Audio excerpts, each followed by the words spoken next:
L'ange, un conte de Hans Christian Andersen, lecture par Christophe Tabar.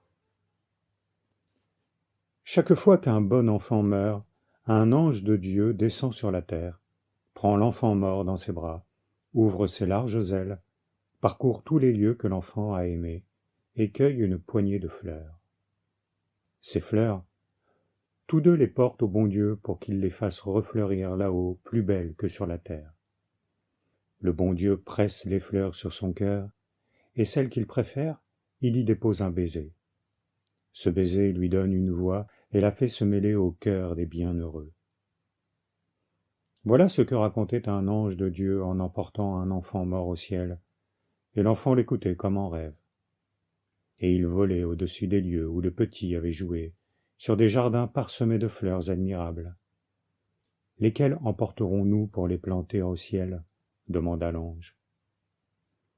Près d'eux se trouvait un rosier magnifique, mais une méchante main en avait brisé la tige, de sorte que les branches, chargées de boutons à peine éclos, pendaient et se desséchaient de tous côtés.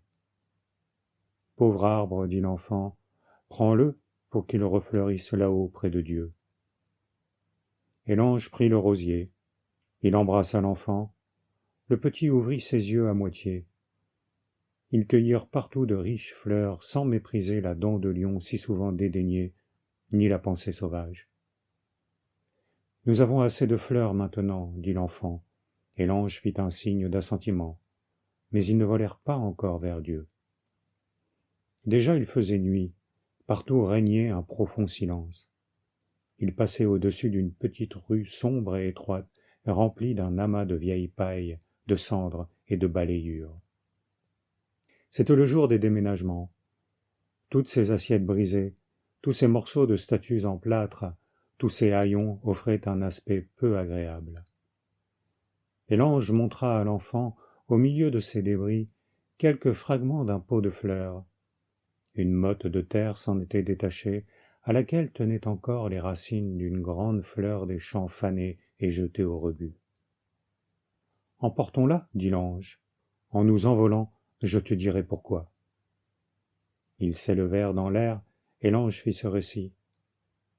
Là-bas, dans cette rue sombre, dans une espèce de cave, demeurait un pauvre petit garçon malade. Dès sa plus tendre enfance, il était alité.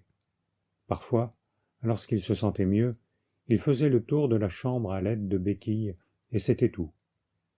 En été, les rayons du soleil venaient de temps en temps éclairer cette misérable demeure, et alors le petit garçon se réchauffait au soleil, regardait le sang rouge circuler dans ses doigts délicats et diaphanes, en disant « Aujourd'hui, Dieu merci, j'ai pu sortir. » Il ne connaissait la magnifique verdure de la forêt que par une branche de hêtre que le fils du voisin lui avait apportée.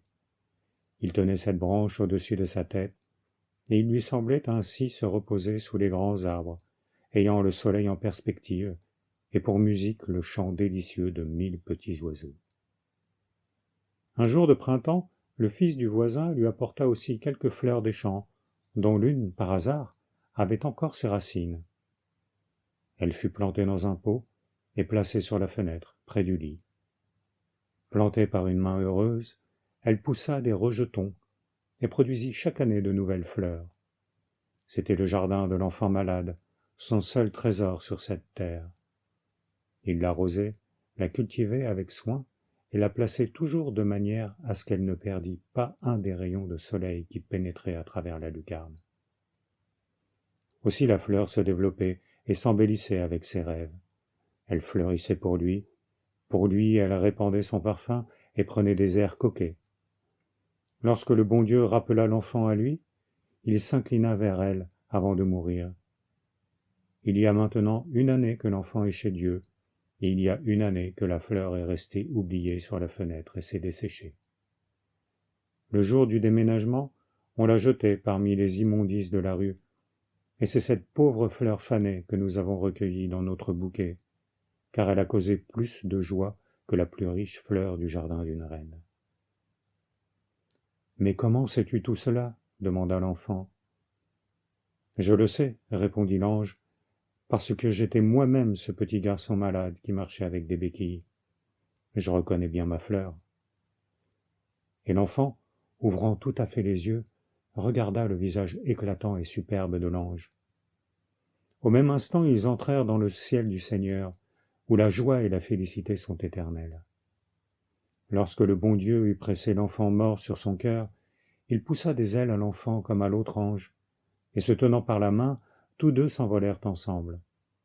Le bon Dieu serra aussi sur son cœur toutes les fleurs, mais il donna un baiser à la pauvre fleur des champs fanés, et aussitôt elle fut douée de la voix, et chanta avec les anges qui flottent autour du Seigneur, formant des cercles jusqu'à l'infini, et tous également heureux.